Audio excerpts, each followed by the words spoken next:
you can see it whenever there's a flood tide, at high tide. I mean, all over our city, there are areas where even the current sea level is inundating parts of our city.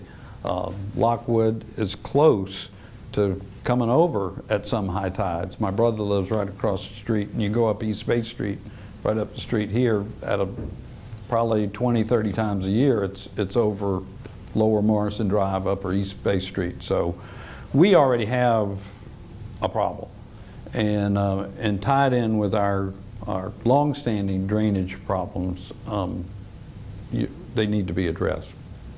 I think couple of short-term things that I've been thinking of is to make sure that we put in the necessary plumbing infrastructure so that tidal surge and tidal water does not back up into our storm drain system like it currently does. And there's a couple of points where we've tried installing some of these flap gates or check valves, you might call them, but we're going to have to do that on all our systems, our major outlets from our storm drainage system.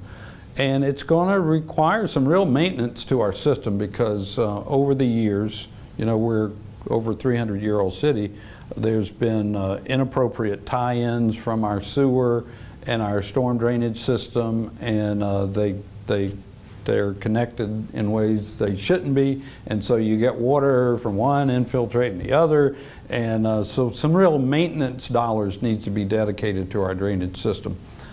Beyond that, I've been thinking of some tests that we could do, and I'd love to involve the League and the Sustainability Institute in trying a couple of these ideas, like take a neighborhood that we know floods regularly and have a neighborhood community effort where every house has water retention and maybe a green roof, and try to retain as much water as we can coming down in that neighborhood and see what difference it makes. If you use a little calculator you can find on the internet of how much water hits a roof in a 30-minute period, you know, on a half-inch of rain, it's a big number. I think over a couple thousand gallons of water just on a 1,000-square-foot roof. You know, I renovated a house at 98 Rutledge Avenue. It was built in the late 1800s. And they had a cistern not only in the basement to collect rainwater, but they had one in the attic as well that I'm sure must have been a supplement, gray water I think we call it today. They figured it out over 100 years ago. And I mean, this isn't new science, but we need to get back to some of those kind of practical common sense ideas and think about water, where it's going, and try to keep as much water from entering the storm system to begin with. So that's one thing I'd like for y'all to work with me on.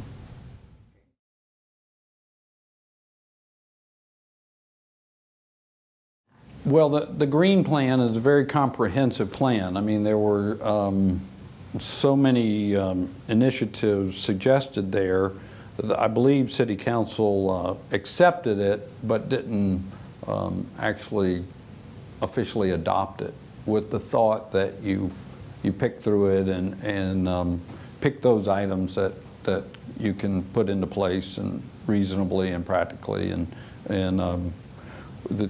I think that's an ongoing process of the city now. I mean, as I mentioned, our planning department is known for sustainability as well, and part of their job is to continue to try to put in place initiatives recommended by the Green Plan. I would continue to do that.